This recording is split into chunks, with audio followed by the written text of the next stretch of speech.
Hey folks, Jason here, and just wanted to kind of, I guess episode 2 of the patrol life, just kind of giving you a little insight to what getting on ski patrol is, as far as I'm going this journey with you. So in my introduction, I guess episode 1, the introduction video, I just talked about my background, my history, a little bit about my why, and that's what I wanted to kind of talk about, a little bit that, and then how do you get involved? And this is just my opinion, it's the information that I've gathered. If you have any great other information, put it in the comments below, or if you can link another video, and of course, like and subscribe. That's what you're supposed to say on all these videos.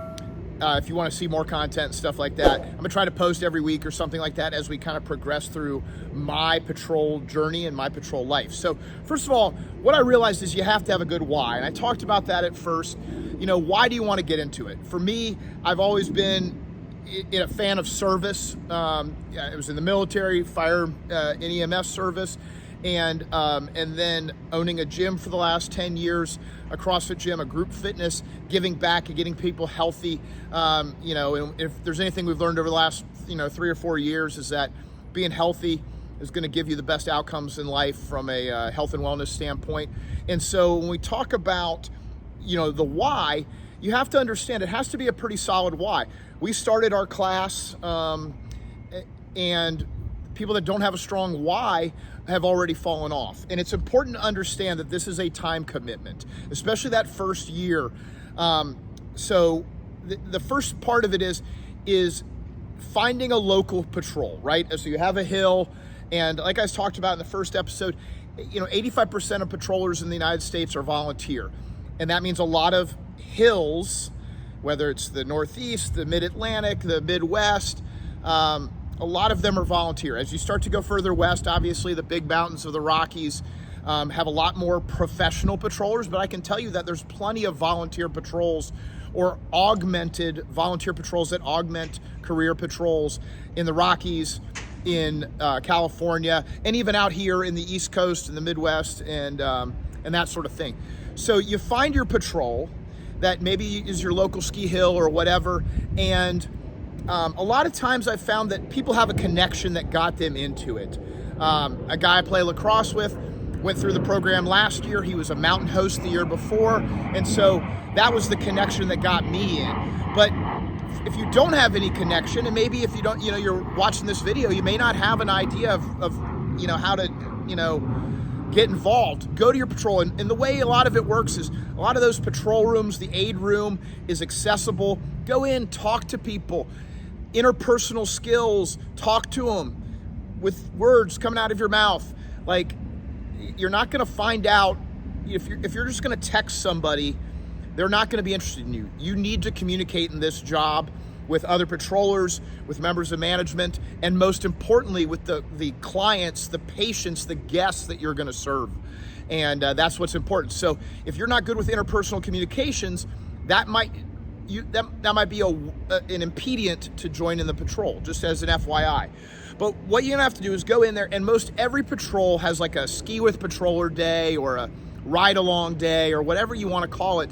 It's usually towards the end of their season. February, March, something like that. And so find out when that is and go out and ski. Do a little ski along with your patrol and find out what they're all about. Usually they're going to then take your name, they'll put you on an email list, they're going to kind of give you the important dates. You can ask those patrollers questions, and find somebody that is like-minded, I guess. If you're over 40, find somebody. You don't need to talk to an 18-year-old. Talk to somebody that's 40 or 50 years old. Like I said, because of the time commitment, we're seeing that patrols, volunteer patrols especially, skew older, okay? And we're seeing this in the fire service too. When we talk about the time commitments, it's a lot of time commitments. So, you may not have that earlier in your life, in your career, as you're developing things. So, so as you do it, find a patrol, talk to them, and then start exploring the process. If you're looking to get into a professional patrol job, okay, talk to professional patrollers and talk how they did it. Most likely you're going to try to want to go to a civilian EMT program, a wilderness EMT program at like Knowles or something of that sort, and work on your skiing, work on your wilderness medical skills, that sort of thing.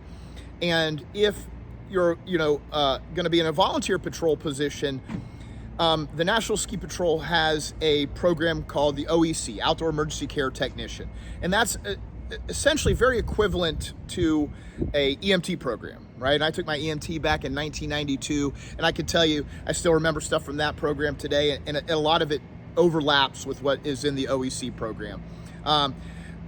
Focuses a little bit more on trauma, that I would call trauma, and maybe a lesser to extent medical patients, because what you're going to see on the Hill, from what I understand, right, is upper extremity injuries, right?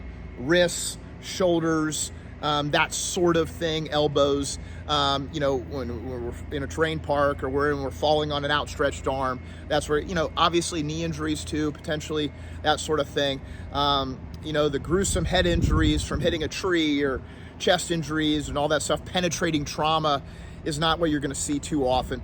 But it's still stuff that's trained in the Outdoor Emergency Care Technician program. That's about a 100-hour program. Every patrol does it a little bit differently, and I'll talk in the next episode about how our patrol's done it. And I'm actually about halfway through our program, so I can give a good idea. And also I'll talk a little bit also about my experience having a lot of pre-existing medical training in the past. So, OEC is a technician program. You're also then going to do lift evacuation training. It's going to be some weekends, some nights, some weekdays, whatever it may be. But understand, it's a big commitment in that first time. And, if you're in a metropolitan area, there's not a lot of ski hills in metropolitan areas either. So you're probably going to travel. And so you need to think about, I travel an hour up to my hill once a week, hour up and an hour back. And, it does take time away from the friends and family aspect. So you just need to understand that commitment before you do it, because last thing you want to do is, dedicate time, effort, energy, and your patrol doing the same thing with instructors and setting up things for people to realize halfway through that, this just isn't for me, or the time commitment, or this time in my life is just not the right time. So be important about that, be thoughtful about that, and understand that it's a process, and it doesn't end when you finish OEC training, right? You're going to do on-hill training for the entire first season. For the first season, you're considered a candidate. And every patrol then has a process that you go through to, in most situations, you'll wear a candidate wears a black vest, and you'll graduate to the red patrol vest. And every patrol has a little different process to that. And I'm not even sure exactly what my hill does. I know I need to get signed off on my skiing, and then my toboggan training, bringing the toboggan or the sled with patients down and stuff like that. And those are all National Ski Patrol standards. You're also going to join the National Ski Patrol. Financially, it's not a huge investment, I would say. There is some cost associated with it, right? Joining your local patrol, joining the National Ski Patrol, signing up for OEC class. And those classes are done at the local hill usually. I'm not familiar with other hills and how they operate. If you have multiple hills in a certain area, or closer, like let's say in Salt Lake or in Colorado, maybe hills come together to try to do that, or they might try to do a program in a metro area like Denver as a collaborative kind of thing. Because obviously a lot of the patrollers that may be volunteering at a place like Ski Cooper or Granby or some of those other places in the mountains, Vail Resorts, Winter Park, those things, they have paid patrollers for the most part. So just understand there may be some other opportunity down in the Front Range of Denver. I lived there for a long time, so I know that area a little bit. And and National Ski Patrol is based out of Lakewood, which is just the west side of Denver. So there may be some programs around there. So just kind of look at that stuff and, understand that it's a commitment. Have a good why. Understand it's going to be a good commitment.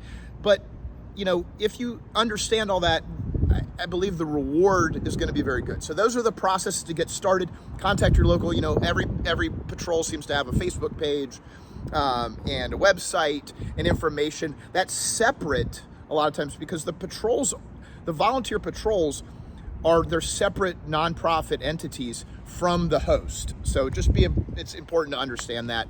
And hey, if you have any questions, put them in the comments below. Hope this is great information. If you're wondering where I'm at, I'm on the rooftop of a parking garage in Columbus here. It's our Thursday night. And we have our ruck club training, and we do sandbag training up here on the parking garage, and then we'll go and do a ruck. So somewhere down the line, I'll probably talk about, hey, how to do some strengthening exercises, just body weight stuff to get you prepared for ski season. But hope everybody's having a great day, and talk to you later. Take care. Bye.